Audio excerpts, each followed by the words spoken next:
YouTube நேயர்களுக்கு நடிகர் பேரரசர் எம்ஜிஆர் கலைக்குழு சார்பில் எனது வணக்கத்தை தெரிவித்துக் கொள்கிறேன்.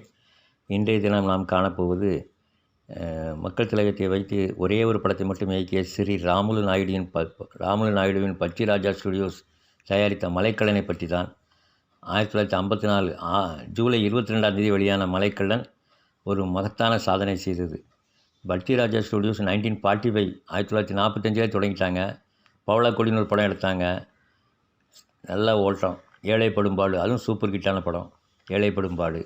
அப்புறம் பார்த்திங்கன்னா ஆரியமாலா 1941 ரிலீஸ் ஆச்சு. ஆரியமாலா இதை தமிழில் மறுபடியும் ரீமேக் பண்ணி காத்தவராயன் எடுத்தாங்க, படு ஃபெயிலியர். அடுத்து சிவகவி தியாகராஜ பாதரை வச்சு எடுத்தாங்க, அதுவும் வெள்ளி விழா ஓடிச்சு. அதுக்கு அடுத்தாற்போல் எடுத்த படம் தான் மலைக்கல்லன்.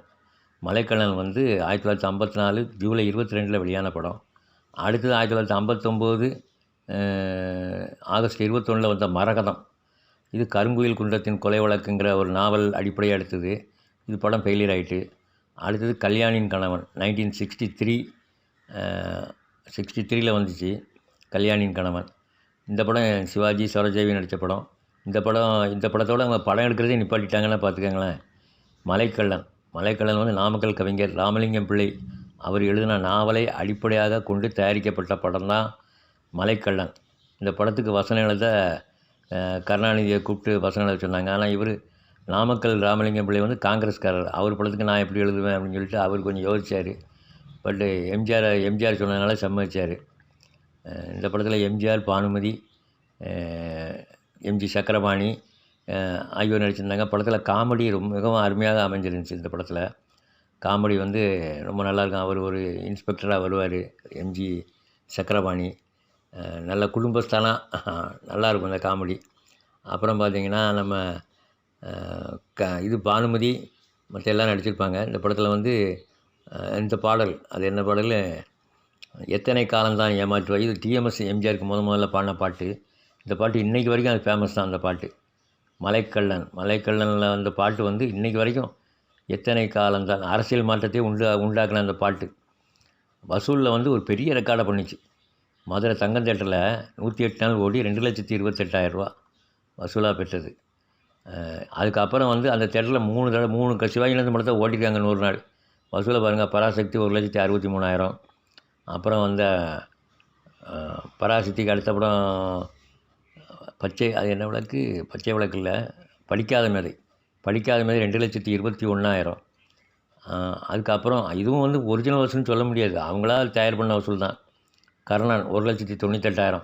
இந்த 3 படங்களுமே மலைக்கல்லன் வசூலே இருக்க முடியல. அப்புறம் எப்படி நாடோடி மன்னன் பக்கத்தில் வர முடியும்? நாடோடி மன்னன் 3,53,000 வந்துச்சு.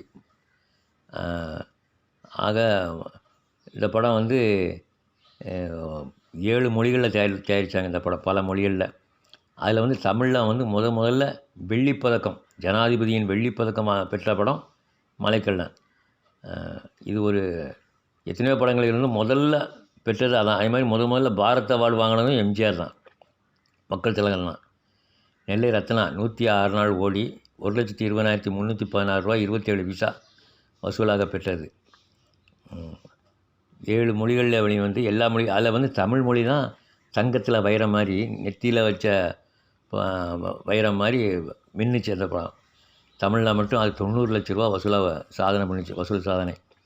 இது மற்ற மொழி பொறுத்தவரை இது ஒரு பெரிய சாதனையாக பார்க்கப்பட்டது அந்த நேரத்தில். சென்னையில் கேசினோ பிரபாத் சரஸ்வதி எல்லாத்துலேயும் 100 நாள் ஓடிச்சு. 9வது வார விளம்பரம் இது. அப்புறம் பார்த்திங்கன்னா மொத்தத்தில் 11 தேட்டரில் 100 நாள் ஓடிச்சு.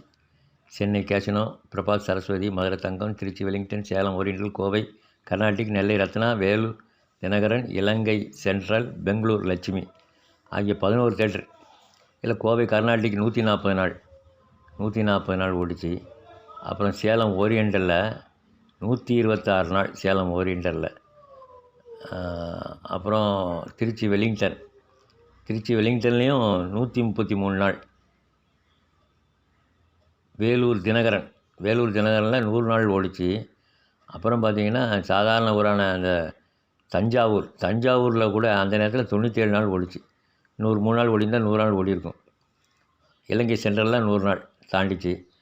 சரி நேயர்களே, அடுத்த பதிவில் வேறொரு இயக்குனரை பற்றி பார்க்கலாம். அதுவரை விடைபெறுகிறேன். நன்றி, வணக்கம்.